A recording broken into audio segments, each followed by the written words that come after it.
Guys, চলে এসেছিলাম CS খেলতে, আর এখানে দৌড়ে দৌড়ে 10 বার নকই হয়ে যাচ্ছি।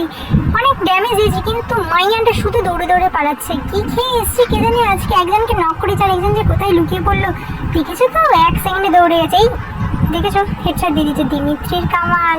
এখানে যে ভাইয়ের দিমিত্রিতে কতবার আমি বেঁচেছি বলার বাইরে। দাঁড়াও দাঁড়াও, এখানে দেখো কিভাবে কিল চুরি করতে হয়। ড্যামেজ দিক ভাইয়া, আমি কিলটা টুক করে নিয়ে নেব। এই দেখো কিল নিয়ে নিয়েছি, একটু নেচে নি।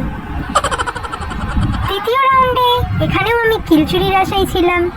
আগে রিভাইভটা সেরে নিই। রিভাইভ কার্যকরে এই দেখো মাইয়াটা সেই দৌড়ে দৌড়ে কোথা থেকে যে চলে আসছে, আর যে কী খেয়ে এসছি মেয়েটা কে জানে। এখানে অনেকবার আমি একজন করে ড্যামেজ দিচ্ছি, নক করছি, ড্যামেজ দিচ্ছি, নক করছি, রিভাইভ হয়ে যাচ্ছে। কি হচ্ছে কিছুই বুঝতে পারছি না। এনিমি কোনটা, আমার বন্ধু কোনটা, টিমমেট কোনটা, কিছুই বুঝতে পারছি না। আমি শুধু মারছি আর কিল চুরি হচ্ছে। এতগুলো ড্যামেজ দেওয়ার পর কিলগুলো চুরি হয়ে যাচ্ছে আস্তে আস্তে। এইভাবে এই এনিমিটা আমাকে অনেক ড্যামেজ দেওয়ার পর কেটে পড়ে।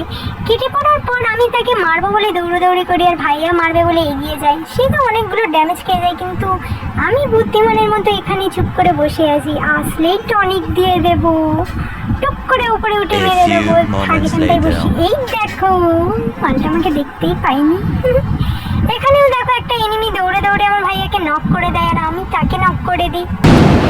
এই দেখো কতগুলো আমার কিল চুরি হবে। যতজনকে আমি ড্যামেজ দেবো ততগুলো কিল চুরি হবে। আর এখানে আমি একটু পাকামি মারতে গিয়ে নিজেই টুকুস করে মরে যাই, কিন্তু টেনশন নট, আমার বন্ধুরা এটা জিতিয়ে দেয়।